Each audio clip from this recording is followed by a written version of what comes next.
São Mateus capítulo 24, versículos 29 ao 31 é a nossa reflexão de hoje e nos dirá assim: E, logo depois da aflição daqueles dias, o sol escurecerá, e a lua não dará a sua luz, e as estrelas cairão do céu, e as potências do céu serão abaladas. Então aparecerá no céu o sinal do Filho do Homem, e todas as tribos da terra se lamentarão, e verão o Filho do Homem vindo sobre as nuvens do céu, com poder e grande glória. E ele enviará os seus anjos com rijo clamor de trombeta, os quais ajuntarão os seus escolhidos desde os quatro ventos, de uma a outra extremidade dos céus. Meus amados, a volta do Senhor Jesus Cristo nunca foi tão atual. Nunca foi tão atual dizer que o Senhor Jesus está voltando. Mas também nunca foi tão atual dizer e negar a volta dele. Pedro diz na sua segunda carta, no capítulo 3, que nos últimos tempos viriam mestres conforme as suas próprias concupiscências, dizendo: onde está a promessa da sua vinda? Porque desde que nossos antepassados dormiram, todas essas coisas são faladas desde o princípio da criação. Mas temos visto os sinais da volta de Cristo acontecerem um por um. Isso indica em breve que o arrebatamento da igreja irá acontecer. A volta de Jesus é o assunto mais mencionado na Bíblia. E se levantará reino contra reino, nação contra nação. Haverá fomes e pestes e terremotos em vários lugares. Mas todas essas coisas são um princípio de dores. E no versículo 9 ele vai nos dizer sobre a perseguição. Então vos hão de entregar para serdes atormentados, e matar-vos-ão, e sereis odiados de todas as nações por causa do meu nome. Talvez hoje você é perseguido no seu lar. Você é perseguido na sua igreja, no seu trabalho, na sua escola, pela fé que você professa. Você talvez por dizer eu sou cristão, você é perseguido. E Paulo diz em 2 Timóteo 3,12 que todos os que querem viver piamente em Cristo Jesus padecerão perseguições. Jesus diz em João 16,33: no mundo tereis aflições, mas tende bom ânimo, eu venci o mundo. Então nossa vitória é garantida.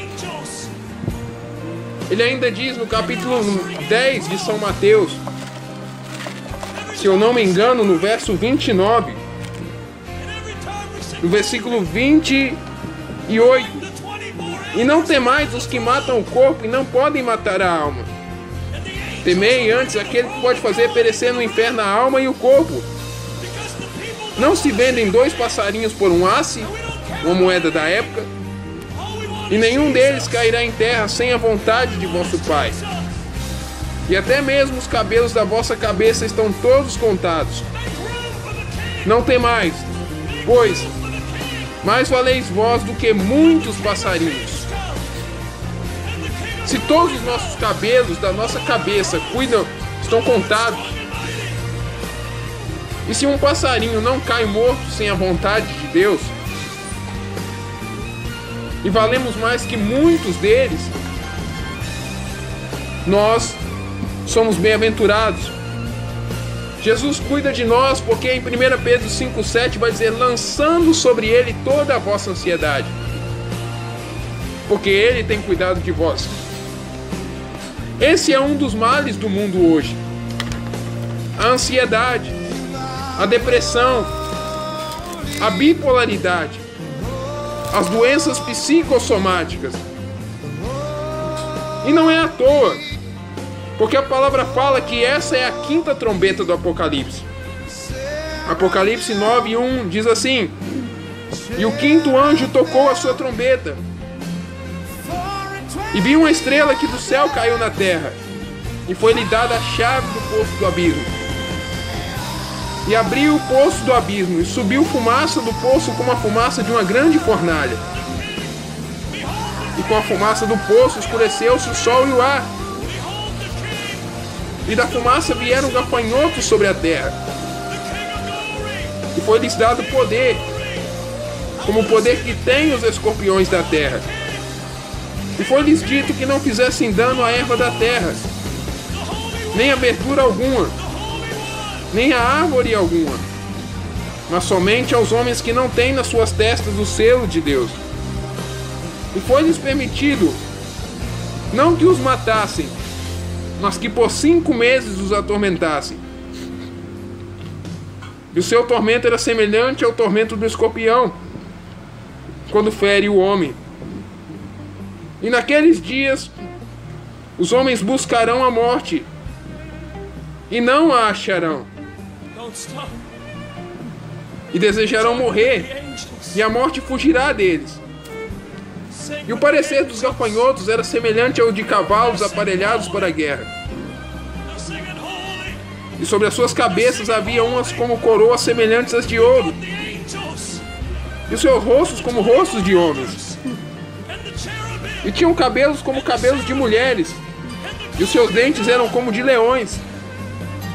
E tinham couraças como couraças de ferro, e o ruído das suas asas era como o ruído de carros, quando muitos cavalos correm ao combate.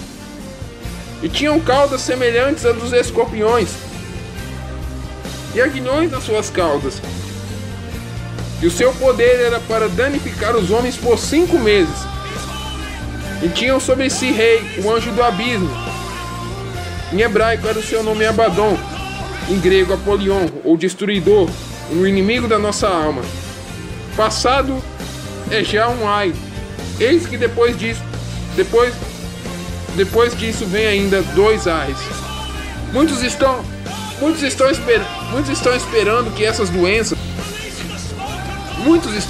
que essas doenças sejam doenças psicossomáticas. Perdão, que sejam gafanhotos literais, que sejam gafanhotos que atormentarão as pessoas. Mas são doenças psicossomáticas. São as doenças que têm afetado hoje. Veja de anos pra cá essa onda de depressão que tem havido, essa onda de bipolaridade, essa onda de doenças emocionais. Esta é a 5ª trombeta sendo tocada. Em breve a 7ª trombeta será tocada, que é a 2ª vinda de Cristo. A 6ª, que são os 4 anjos junto ao rio Eufrates, também já foi tocada, que são as tragédias que estão acontecendo. Milhares de espíritos malignos estão sendo liberados para matar as pessoas. Estão havendo destruições, e temos que clamar a cada dia ao Senhor Jesus: me cobre com teu sangue. Cobre a minha casa, cobre a minha família, cobre a minha vida com teu sangue, para que estejamos imunes aos ataques do maligno. Deixar a Bíblia aberta no Salmo 91 não é garantia de proteção. Ou ter um quadro no Salmo 23. Devemos clamar o sangue de Jesus sempre e pedir que Ele nos cubra e cubra a nossa casa, assim como o sangue nos umbrais foi colocado nas portas dos israelitas do Egito. E no versículo 30 do capítulo 24 de São Mateus, mas antes quero apenas finalizar esses versos 11 ao 14, diz assim: e surgirão muitos falsos profetas, uma realidade hoje, que dariam extenso assunto, e enganarão a muitos, e por se multiplicar a iniquidade, o amor de muitos esfriará. E isso está se esfriando até dentro da igreja. Quantas coisas que eram pecado e já não são mais pecado? Quantas coisas já não foram liberadas? Quantos ministros estão pregando a palavra no altar e estão vivendo em pecado? E hoje é tolerado como uma coisa normal. Como uma coisa que até chegam a blasfemar, dizendo: Jesus entende. E aqueles que se levantam contra são chamados de fanáticos, legalistas, religiosos. São perseguidos e até são feitas orações contrárias para serem derrubados, para se verem a queda deles. Mas o versículo 13 diz assim: mas aquele que perseverar até o fim, esse será salvo. E aí nos vem o medo de desviar. Nos vem o medo. Ah, será que eu vou desviar? Será que eu vou cair? Será que vão acontecer essas coisas comigo? De eu desviar e cair? A palavra de Deus diz que nada nos separará. Romanos 8:39. Nada nos separará do amor de Deus que está em Cristo Jesus. A Bíblia diz em 2 Coríntios 12:9 que a graça do Senhor nos basta, porque o poder dele se aperfeiçoa na nossa fraqueza. Jesus diz em João 14:16: o Espírito da verdade, que o mundo não pode crer nem receber, porque não o conhece, mas ele habita convosco e estará em vós. O Espírito Santo está conosco. Jesus está conosco na pessoa do Espírito Santo.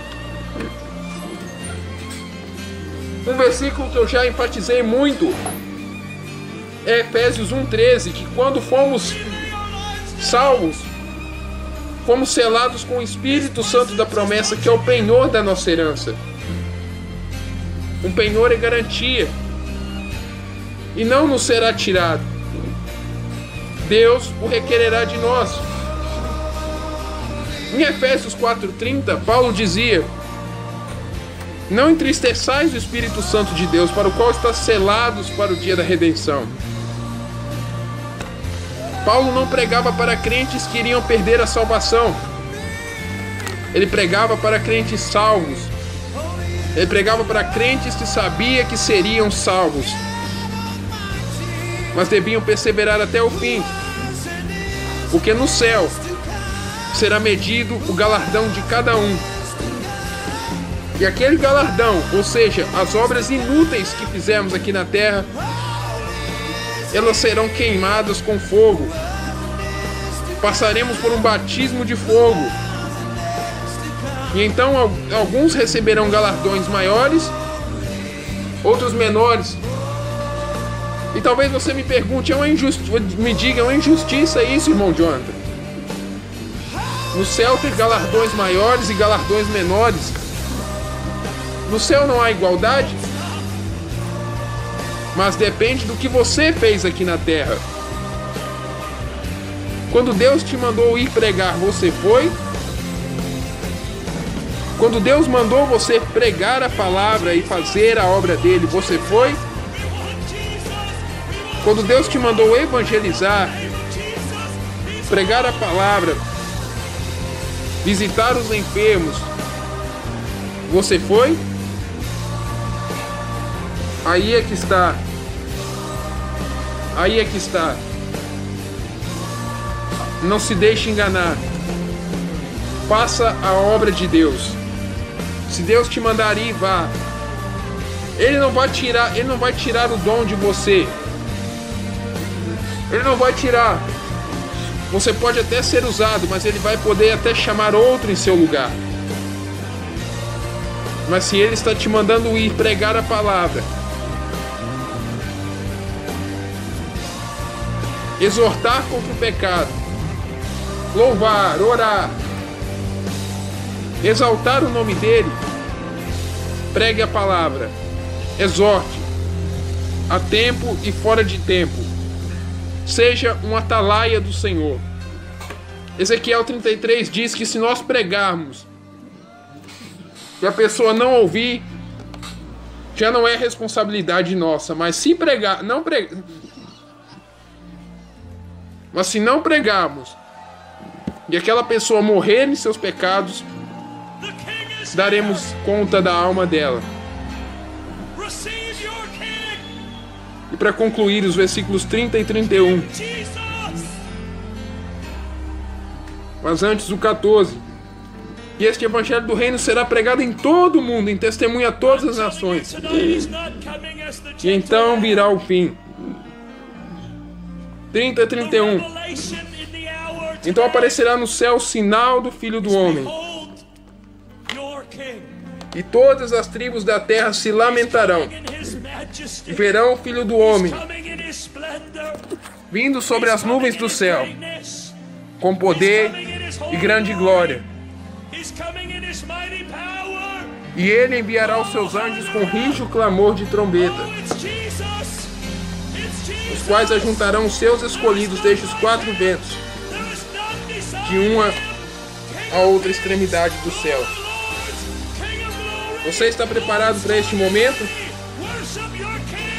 Você está preparado para o momento que Jesus voltar? Ou você será que tem coisas a acertar ainda? Acerte sua vida com Deus. Conserte o seu altar. Porque breve o Senhor Jesus está voltando para buscar a sua igreja. Nunca foi tão real. Nunca foi uma brincadeira, nunca foi uma história da carochinha. E breve está de acontecer. Termino com as palavras de 1 Tessalonicenses 4, 16 e 17, que diz assim: porque o mesmo Senhor descerá do céu com alarido, e com voz de arcanjo, e com a trombeta de Deus, e os que morreram em Cristo ressuscitarão primeiro. Depois nós, os que ficarmos vivos, seremos juntamente arrebatados para encontrar o Senhor nos ares. E assim estaremos sempre com o Senhor. Pense nisso. Você vai subir. Você vai ser arrebatado. Mas enquanto isso, mesmo com pouca força, como a igreja de Filadélfia em Apocalipse 3:9, tenha pouca força, mas pregue contra o pecado. Pregue o céu e o inferno. Pregue o arrebatamento. Seja um pregador das boas novas. Pregue Mateus 7,13. A porta estreita, porque ainda há meios de entrar por ela. Um grande abraço do seu amigo de todos os dias, todas as horas e momentos, Jonathan Ricardo Dias. Eu amo você em Cristo Jesus. Fique com Deus. Fique em paz. E creia, a tua fé em Jesus Cristo com certeza te levará à vitória. Até uma próxima oportunidade, assim o permitindo Deus.